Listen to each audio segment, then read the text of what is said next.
मित्रों नमस्कार। अपने बीच भारतीय जनता पार्टी के वरिष्ठ नेता केंद्रीय विदेश मंत्री माननीय स-Dmkपर जी आपको संबोधित करेंगे। मेरा विनम्र निवेदन है माननीय जयशंकर जी से कि आपको संबोधित करें।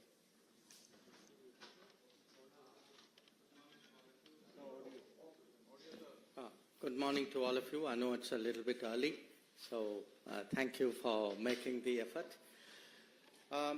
Today's press conference is about the Katchatheevu issue and also the situation of Tamil fishermen which arises from it. Now, maybe all of you may not be completely familiar with Katchatheevu, the whole problem. So let me first explain what the issue is, and then I want to tell you today what has really transpired, which has created the issue, and why that issue is today relevant to all of us. Why are we debating it today? In 1974, India and Sri Lanka, in June 1974, concluded an agreement where they drew their maritime boundary. And in drawing the maritime boundary, Katchatheevu was put on the Sri Lankan side of the boundary.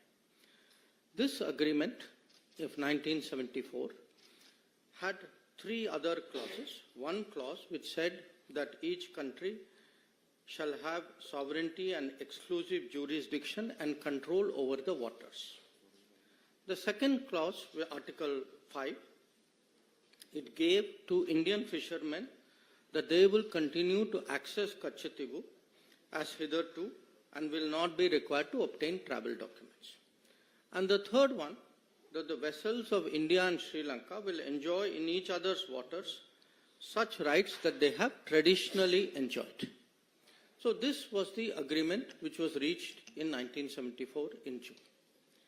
Now when this agreement was presented before Parliament, the then Foreign Minister, Sri Swaran Singh ji, he actually assured the Parliament, and I am reading his words, I feel confident that the agreement demarcating the maritime boundary in the Pork Bay will be considered as fair, just and equitable to both countries.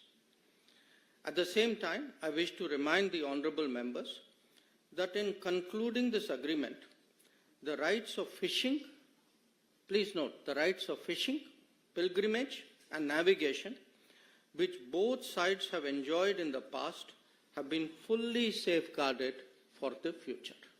This was the assurance that the then Foreign Minister, Sri Swaran Singh ji, gave in Parliament at that time. 1974, July 23, 1974. Now, in less than 2 years, actually, there was another agreement between India and Sri Lanka through an exchange of letters. And in this agreement, now India proposed the following. Again, I'm reading to you from the original document. With the establishment of the exclusive economic zones by the two countries, India and Sri Lanka will exercise sovereign rights over the living and non-living resources of their respective zones. The fishing vessels and fishermen of India shall not engage in fishing in the historic waters, the territorial sea, and the exclusive zone of Sri Lanka. So, 1974, assurance is given. By 1976, an agreement is concluded which actually gives away this assurance. Now, once this agreement in 1976 was concluded, there then evolved a position, a standard position you can say, of the government on this matter. And I'm reading to you an example. This is from 2006. It is a question which is answered by the then Minister E. Ahmed on the floor of the Parliament. And he says, Mr. Ahmed, the 1974 agreement on the demarcation of the international maritime boundary line between India and Sri Lanka, as also the exchange of letters of 1976 on this issue of fishing rights, stipulate that the fishing vessels and fishermen of India shall not engage in fishing in the historic waters, territorial seas and the EEZ of Sri Lanka. So this is now the position which is taken by the government as a regular position. I am only giving you one example from 2006. So what has happened? What has been the consequence of this? In the last 20 years, 6,184 Indian fishermen have been detained by Sri Lanka. 6,184. And in the same period, 1,175 fishing vessels, Indian fishing vessels, have been seized, detained, apprehended by the Sri Lankans. So this is really today the background. This is the issue that we are discussing. Now you can ask, why are we discussing it? And the answer is, in the last 5 years, in the Parliament, in the Consultative Committee, we have repeatedly, this issue, Katchatheevu issue and the fishermen's issue, has been repeatedly raised by various parties, by all parties, I would say. As I mentioned, in Parliament it has come up as Parliament question, it has come up in debates, it has been raised in the Consultative Committee, and in fact, Chief Minister of Tamil Nadu has written to me numerous times, and my record shows that to the current Chief Minister, I have myself replied 21 times on this issue. So please understand, this is not an issue which has suddenly surfaced. This is a live issue.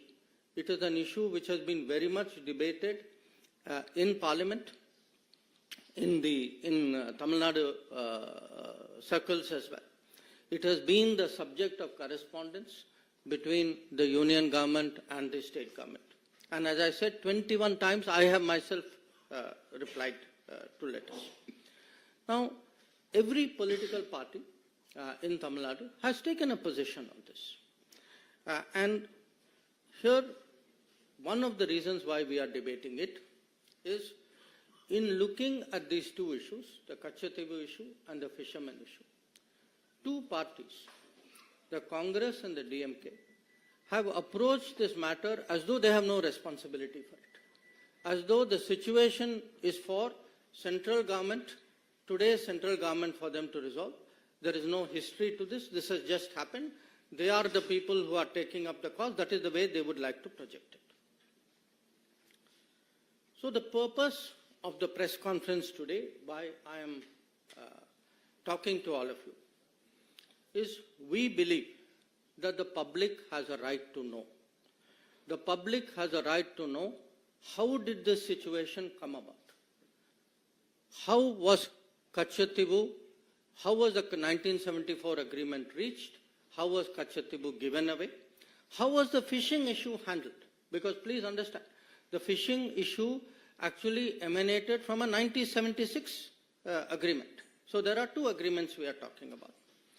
So because these have been live issues, because they have been discussed earlier also in Parliament, two documents were sought from us as an RTI request. And these were provided. One was a document about Ministry of External Affairs, summary background note for the meeting of the Informal Consultative Committee in 1968 on this issue. And the second was a record of discussion of a meeting between the then Foreign Secretary and the then Chief Minister of Tamil Nadu, Honorable Kalaignar Karunanidhi, in June 1974. Now, the point today is, we know there are two agreements. We know there's a 1974 agreement. We know there is a 1976 agreement. We know who did this. How has the situation arisen? What we do not know is who hid this, who has been party to it, what has been concealed from the public, and we believe it is the right of the public today to know how did this situation come about. Now, with regard to the Katchatheevu issue itself, there have been claims and counterclaims. India had its arguments. Sri Lanka had its arguments. In fact, in one of the two documents, both documents actually, but one has more detail than the other, these claims have been spelled out in some detail. India's claim is mainly that the Katchatheevu Island belonged to the Raja of Ramnath, and that he had it from the time that East India Company assigned it to him. It was part of his zamindari rights, and these rights also included fishery, and also that later on these rights moved from the Raja of Ramnath to the Madras government. A second argument was that during after independence, for many years, Indian customs regularly went to Katchatheevu, and this was not obstructed. And the Indian view also was that there was absence of any documentary evidence to show that Sri Lanka had an original title to Katchatheevu. So these were largely the Indian arguments. The Sri Lankan argument, which also this document, which has been obtained under RTI, has released, was that according to them, they have records which go back to the 17th century, and that they also feel there were some conferences where which looked at their claim in a more positive manner. This is their claim. Now, what actually happened on Katchatheevu was, after both India and Sri Lanka became independent, there were issues between the military of the two countries about using this island. And that's how this issue actually came up as an issue between the governments. And from the 1960s, this issue picked up. And it was particularly discussed. There were many discussions, but I think the most important one was a discussion in 1974, few months before the Katchatheevu agreement was done, when the then Sri Lankan Prime Minister, Sirimavo Bandaranaike, came and met Indira Gandhi ji, who was then Prime Minister of India. So this broadly is the issue. These are the claims. But as I said, we know who did it. We are today looking and discussing who hid it. Now, in all of this, whenever there is a territorial dispute, it is natural that there is a request. You take a legal view of what is the claim. So at this time, the legal view was actually originally sought from the then Attorney General of India, Shri M.C. Setalvad. Many of you would be familiar. He was a very famous person. He was a legal luminary. Now, it's very interesting. Shri Setalvad gave his legal opinion as the Attorney General in 1958. In that opinion, he says, the matter, and I'm reading from it, the matter is by no means clear or free from difficulty, but on the assessment of the whole evidence, it appears to me that the balance lies in favor of concluding that the sovereignty of the island was and is in India. So this is the opinion of the then Attorney General. In fact, he not only mentions that, he also says, because please note, he says that the matter is by no means clear. He says whatever is agreed, it can also be limited by custom or treaty, and therefore Mr. Setalvad suggests that it may be possible for India to contend that there exists a right by custom in the Indian fishermen to fish in the territorial waters of the island. So essentially, the Attorney General is saying that the balance of the balance is something which goes in favor of India. But even if it doesn't, there is still a case. There is still a case to insist on fishing rights, access of Indian fishermen to the waters of this island. Now, interestingly, other than the Attorney General, you know, the Ministry of External Affairs also has a legal department. So we had a gentleman there at that time called Dr. K. Krishna Rao. He was a very eminent person dealing with international law. And Mr. K. Krishna Rao also takes a very interesting view. He says, I'm not suggesting that we have no case at all, but I submit that our legal case in this connection may be used to obtain fishing rights around the island. So what we have essentially is, you have the main legal people, and please bear in mind, we are talking 1958 and 1960. The main people actually saying, look, we have a case, it may not be a 100% case, we don't know where this case may go, but at least we should insist minimum that we should get fishing rights. And as I told you at the beginning, the island was also given away in 1974, and the fishing rights were also given away in 76. And whether in 74 itself, was there any sincere effort to press for fishing rights? I think I'll leave it to you to conclude, because 1976 shows otherwise. Now, if this is the situation, you will ask, how did this happen? Now, how did this happen has many aspects to it. One, and perhaps to me the most basic, I would say recurring one, is actually the indifference shown by the central government, by the prime ministers of the day then, about the territory of India. That fact is, they simply did not care. And to demonstrate that, I think if one looks at, again, this is there in one of the documents of the released under RTI. This is an observation by the then Prime Minister Jawaharlal Nehru in May of 1961. He says, he writes, I attach no importance at all to this little island, and I would have no hesitation in giving up our claim to it.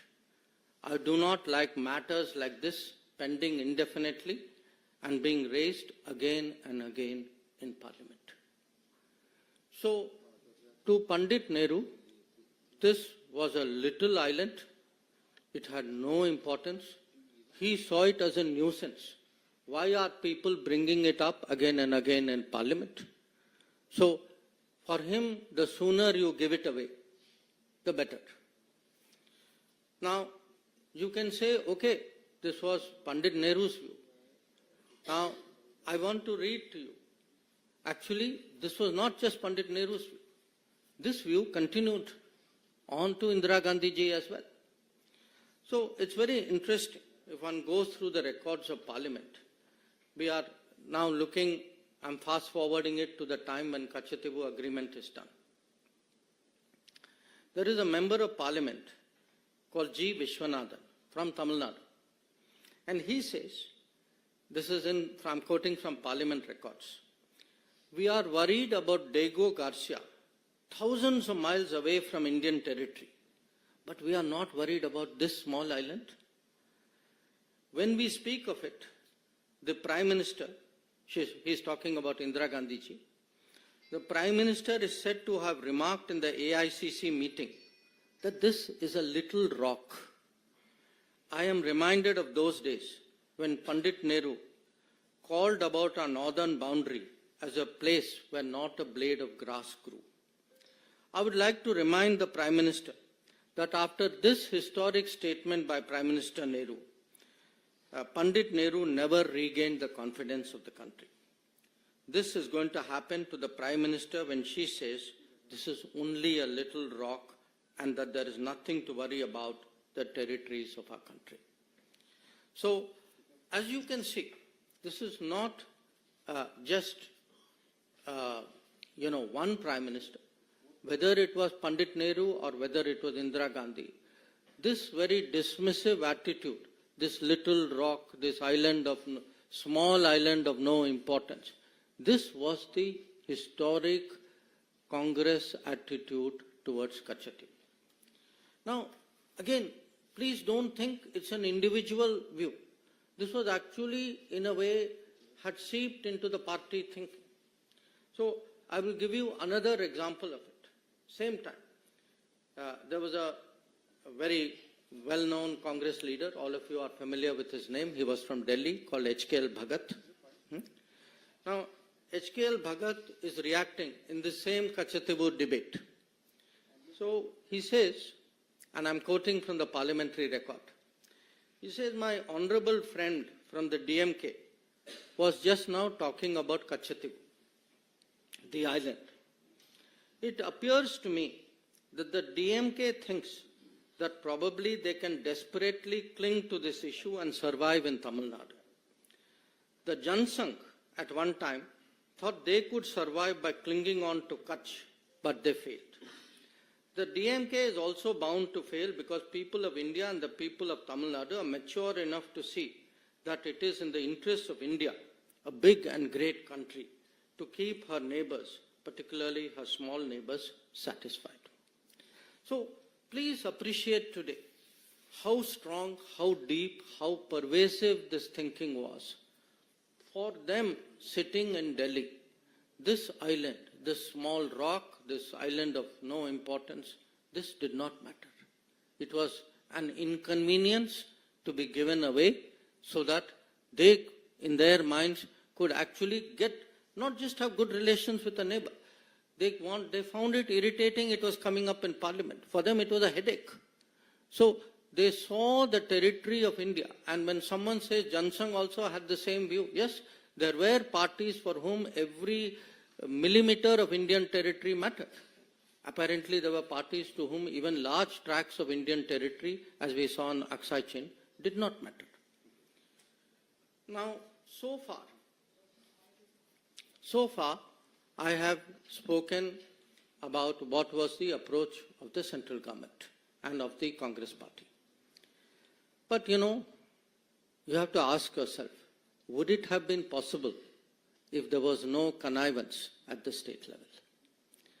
Now, since 1974, we have heard protestations from the state government, then state government, from the DMK.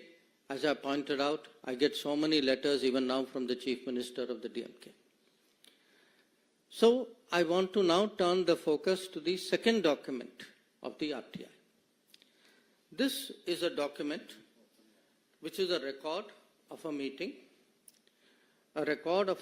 on 19 June 1974, which is held in Fort St. George, the Secretariat, Tamil Nadu Secretariat conference room, where the Foreign Secretary, accompanied by the Director of the Historical Division, he calls on the then Chief Minister of Tamil Nadu, Kalaignar Karunanidhi, and present there are the Tamil Nadu Chief Secretary, gentleman called P. Sabanayakam, and the Home Secretary, a gentleman called S.P. Ambrose. Now, I want to share with you the relevant part of this, because this will now answer the question. Not just the question who did it, but the question who hid it also. After the exchange of courtesies, Foreign Secretary, recalling the talks he had in New Delhi with the Chief Minister in 13th October 1973. So please note, we are talking 19 June 74. So talks have been going on between the Foreign Ministry, Union Government, and the Chief Minister from 1973. So, recalling 13th October 1973 and with the Chief Minister, Secretary and other officials of Tamil Nadu in Madras on 14th October 1973, before the Indo-Sri Lanka official level talks in Colombo on 15-16 October 1973. So, the key point is, 1 year before the Katchatheevu agreement, already then Union government and then state government led by DMK were already, the Chief Minister, up to the level of Chief Minister, were already discussing this agreement, and they are discussing this agreement before they actually go into talks with Sri Lanka. Now then it says, Foreign Secretary said, the purpose was to keep the Tamil Nadu government fully informed. Please note these words, fully informed of the developments in the talks with Sri Lanka and get the benefit of the views and negotiations of the Tamil Nadu, views and suggestions of the Tamil Nadu authorities. So this is actually the truth. The truth is, for a party which has been saying, how was Katchatheevu given away? How was state government not consulted? How could the union government have done this? The fact is that actually there were consultations going on. They were kept fully informed. And please, when you hear the rest of it, you will see that it is much more than this. So I am now reading another part of the document. Foreign Secretary then said that he had the authority of the Prime Minister and the Foreign Minister to put forward to the Chief Minister of Tamil Nadu for his consideration a compromise proposal which would divide the historic waters in the Park Bay. So here it is. It is not even that they are being informed after the event. They are actually being consulted 1 year ahead. The key proposal is now actually being put forward to the Chief Minister. And the Foreign Secretary then proceeds, the next paragraph will show, he proceeds to explain this in great length. Now, at the end of the conversation, again I am quoting from the document, on the substance of the proposal, the Chief Minister indicated that he was inclined to accept the suggested solution. Then it goes on. The Chief Minister, having once again signified his general acceptance of the suggested solution, said that for obvious political reasons, he could not be expected to take a public stand in favor of it. The Chief Minister, however, assured Foreign Secretary that he will help keep the reaction at a low key and will not allow it to be played up. The Foreign Secretary appreciated this gesture and stressed that nothing should be done to embarrass the central government or turn this affair into an issue between the center and the state. So, the fact is, we know today actually not just who did it, but also who hid it, who were all the parties who were responsible for the 1974 Katchatheevu agreement. Also, how the fishing rights were terminated in 1976. So, if we have today a situation, as I shared with all of you, that in the last 20 years, if this many, if 6,184 fishermen were detained, if 1,175 boats were detained, you all know who is responsible. So, for today, it is important for the public to know, it is important for the people to judge. This issue has actually been hidden too long from the gaze of the public. So, we believe today that, at a time when there are big debates and decisions going on in this country, that the full truth on Katchatheevu and on Tamil fishermen's activities and right of living should be placed before the public. That was the purpose for this press conference. I thank you for your attention in listening to me.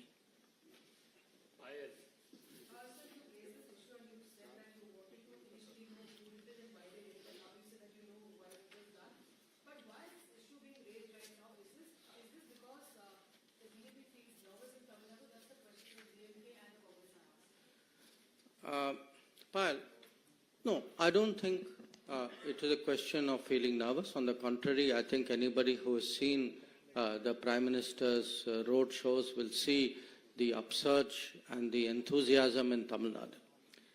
It is being raised because it has been very much a public issue. I mean, as I said, look, 5 years. I myself have written 21 times to the Chief Minister Stalin of Tamil Nadu. Every meeting, please look at the parliament records. You know, anything, there was a discussion even on anti-piracy legislation. The DMK members stood up immediately and said, Katchatheevu, Tamil Nadu fishermen. We support it. But they should take responsibility for the actions of, their leader and their party and the state government which they led. And so should the Congress. I mean, if their policies, their conscious decisions and things which they had as a deal between them, if this deal led to this situation, they should own up to it. And why am I bringing it up? I am bringing it up today because fishermen are still being detained. Boats are still being apprehended. Issue is still being raised in Parliament. But it's being raised in Parliament by two parties who actually did it and say, oh, I had nothing to do with this. So I think the truth must come out. Deepika Rathod, please. Deepika Rathod. No, sorry, your question is on this topic? Let me take the question on the topic.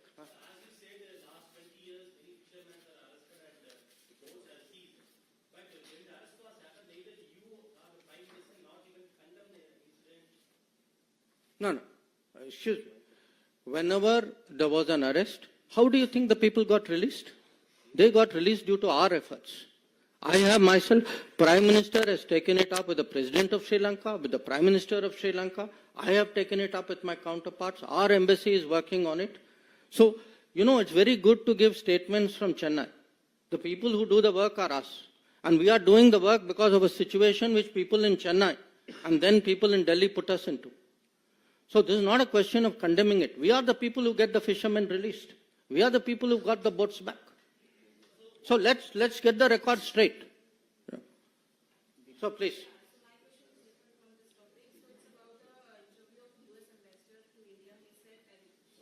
No, wait. First, let's take questions on this topic. Basudha.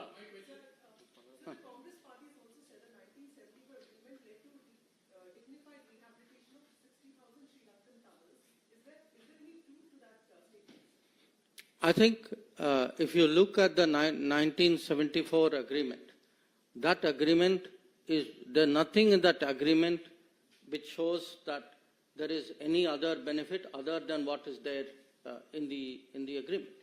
See, what is very troubling? What is troubling is, okay, there was a 1974 agreement. You know the controversy about that. You all know that this matter has gone to Supreme Court. It is sub judice out there.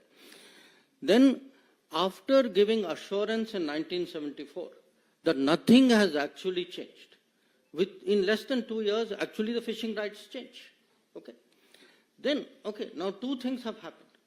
After that, to pretend that I have nothing to do with this, that somehow the government of the day has to deal with it. I mean, this gentleman is asking me by Prime Minister and you have not condemned it. Look at the people who created the problem in the first place. They are washing their hands of it as though they had nothing to do with it. We are the people who today are facing the consequences and trying to help the fishermen of Tamil Nadu. Sir, the economic impact, almost 50 years, 48 years to be precise, since actually this happened, this deal was signed. What has been the economic impact? And you have already talked about the boats and the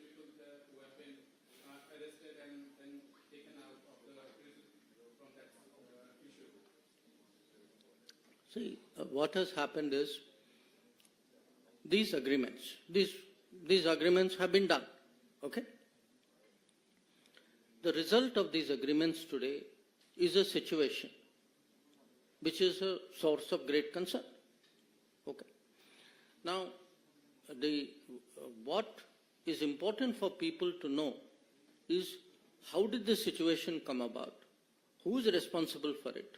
So that we can now find solutions. We have to find a solution. We have to find a solution to the livelihood pressures on Tamil Nadu fishermen. We have to find it. Obviously, it has to be something that we'll have to sit down and work out with the Sri Lankan government as well. And in fact, we have made great efforts. On the contrary, we have tried to, this government has tried to support them through various schemes by giving them, support for longliners, which will take them further away into the sea, by trying to support the fishing industry out there, by trying, wherever there is an apprehension, by working out procedures and getting them back. So we have given, 100% support and more for the fishermen. But somewhere we have to be honest about how this situation came about. And I think particularly because people are politically posturing. The same people who connived at all this are today standing up and trying to pretend to be champions of this fishermen.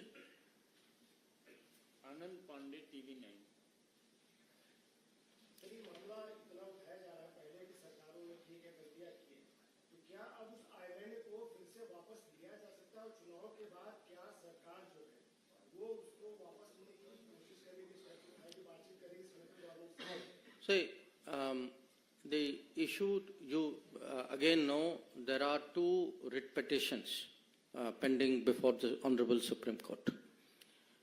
So when a matter is sub judice, nobody speculates on this matter. Today, the issue is how did we arrive at this point? Who has the responsibility? And who is hiding what? People should know. So what will happen in the future? I think, as I said, matter is sub judice. Sir, today Prime Minister Narendra Modi has tweeted and he also attacked DMK on this issue. He has stated that DMK and Congress are on the same page when it comes to the giving away of Katchatheevu Island and how they only work for their family. And he has quoted reports that how then Chief Minister of Tamil Nadu Karnataka was taken into confidence by Indira Gandhi to give away this particular island. Mm-hmm. In fact, the Prime Minister is referring to exactly the matter which I have spoken about in great detail. The question of, the meeting which took place in June, the continuous contacts and the full information which was given to Tamil Nadu government from 1973 onwards. The fact that they were consulted before the talks, official talks took place with Sri Lanka. The fact that the Chief Minister was asked whether what was called the compromise solution was placed before him. The fact is he gave his assent to it. So all this is today a matter of public knowledge. So the reality stands, in the glare of sunlight, that the right to information has shown to the people of Tamil Nadu that actually the DMK very much connived with the Congress party in 1974 and thereafter in creating the situation which has happened. Sir, I was to say, why the then Chief Minister Karnataka accepted to give the rights of Katchatheevu to Sri Lanka? Is there any political pressure or is there any reason? You should ask DMK that question, no? Sir, do we have any updates on the number of Indians still left in the Russia today, Warsaw? In what? Oh, okay. So this is not. I'll come to your question. Anybody else on this question? Huh.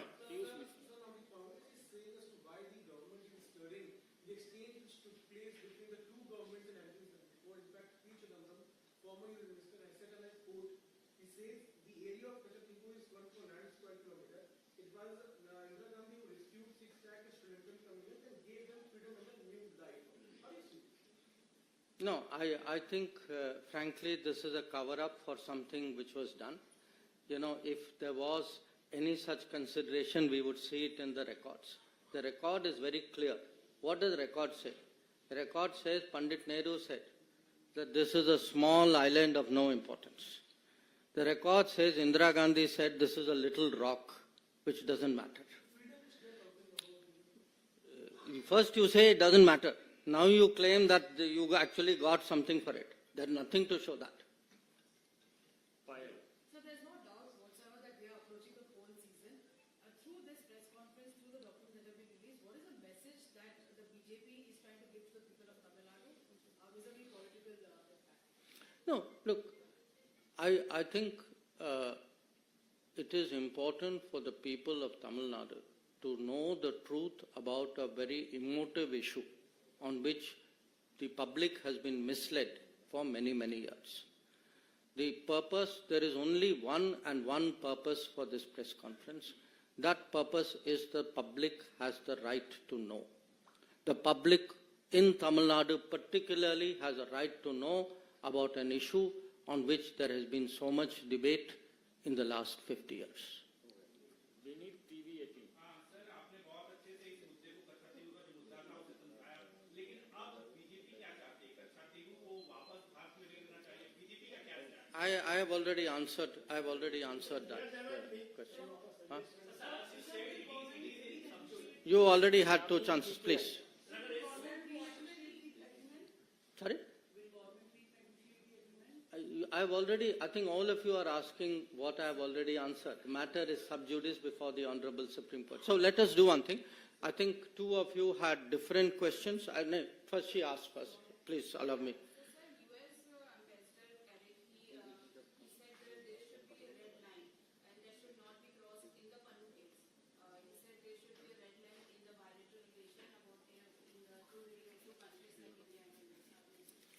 See, the U.S. ambassador, as an ambassador, obviously will say what he thinks is the thinking of his government or the position of his government.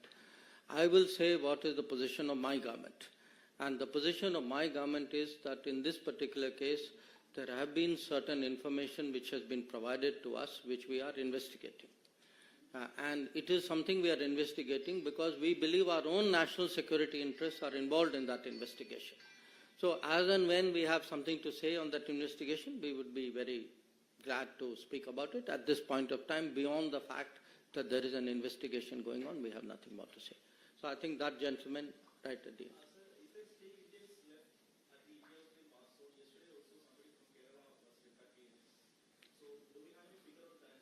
You know, I had the Ukrainian foreign minister in Delhi just 3 days ago.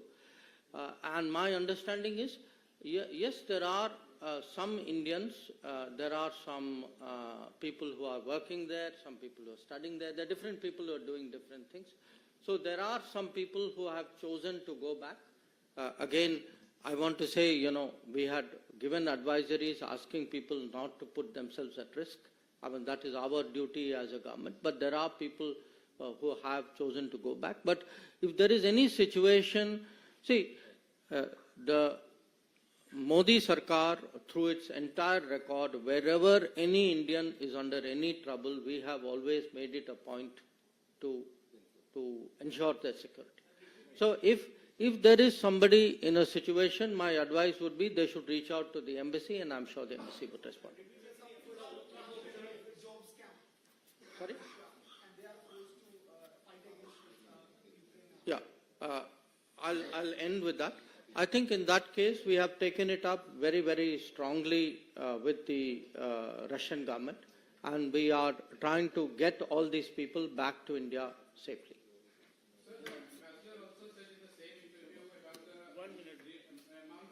You know, the MES spokesman does his weekly press conference. Please let him earn his salary also. So I think today the purpose of my press conference was on one issue. And once again, I thank you all for making the effort to come in the morning.